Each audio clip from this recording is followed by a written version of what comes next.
Mesmo em países autoritários, as redes de informação estão a ajudar os cidadãos a descobrir novos factos e a escrutinar os governos. Os Estados Unidos acreditam na verdade e é essa crença que me traz aqui hoje. Assim falava em janeiro de 2010 a secretária de Estado norte-americana. Hillary Clinton referia-se à China e ao Irão, claro, mas é agora o seu governo que avisa que está a vigiar as redes sociais privadas dos estudantes universitários norte-americanos e que qualquer comentário sobre a Wikileaks inibirá quem o fizer de ocupar cargos políticos e públicos. O tempo mudou.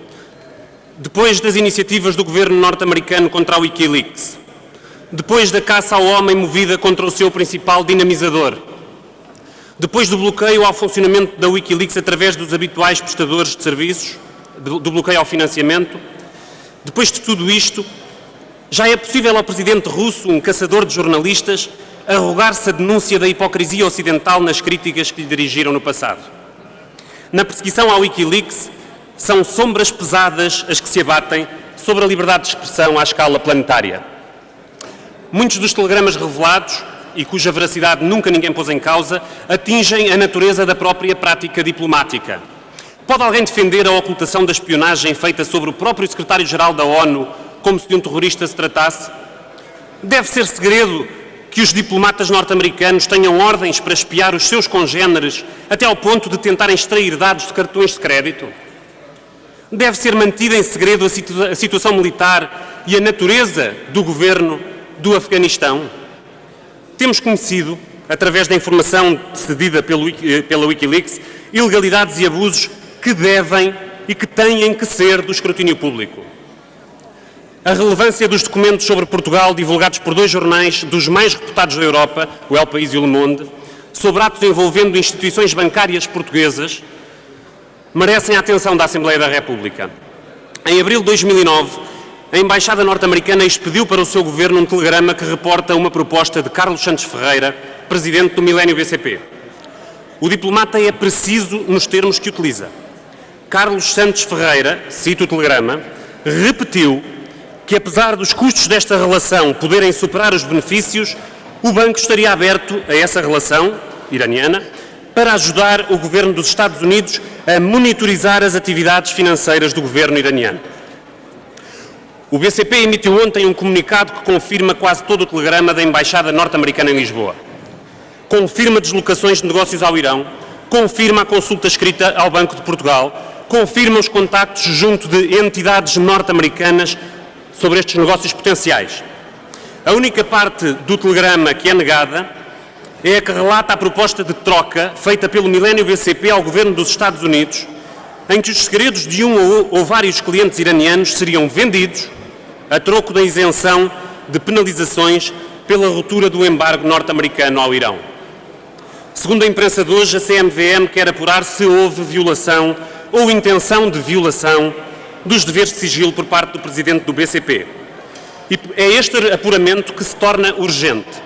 O BCP é um caso crónico de má relação com segredos e, no passado recente, os conselhos de administração do banco exportaram sociedades e prejuízos para as Ilhas Caimão e agora foram condenados por isso. De resto, o próprio valor da confidencialidade tem andado na boca dos banqueiros portugueses, tal como a liberdade na internet anda nos discursos norte-americanos. Torna-se notório que os mesmos que se opõem ao levantamento do segredo bancário para efeitos de combate à corrupção, à fraude fiscal, ao branqueamento de capitais, podem afinal estar dispostos a traficar informação com o governo estrangeiro. E assim põem em causa os deveres legais de um banco em nome do seu interesse particular. Outro caso que exige esclarecimento é relatado pelo embaixador dos Estados Unidos em Maputo acerca da atuação de um banco detido maioritariamente pelo Estado português através da Caixa Geral de Depósitos, o BCI Fomento, no quadro da compra por Moçambique da hidroelétrica de Cabo Arabaça. O embaixador norte-americano avalia entre 35 e 50 milhões de dólares o valor da comissão ilegal que diz ter sido paga ao presidente Armando Guebuza no quadro do negócio da venda da hidroelétrica. Também em 2007, o BCI Fomento abriu-se à participação da moçambicana Incitec, que passou a deter 19% da empresa, antes de pertencentes a uma outra empresa de Armando Guebuza, que foi acionista, de que Armando Guebuza foi acionista.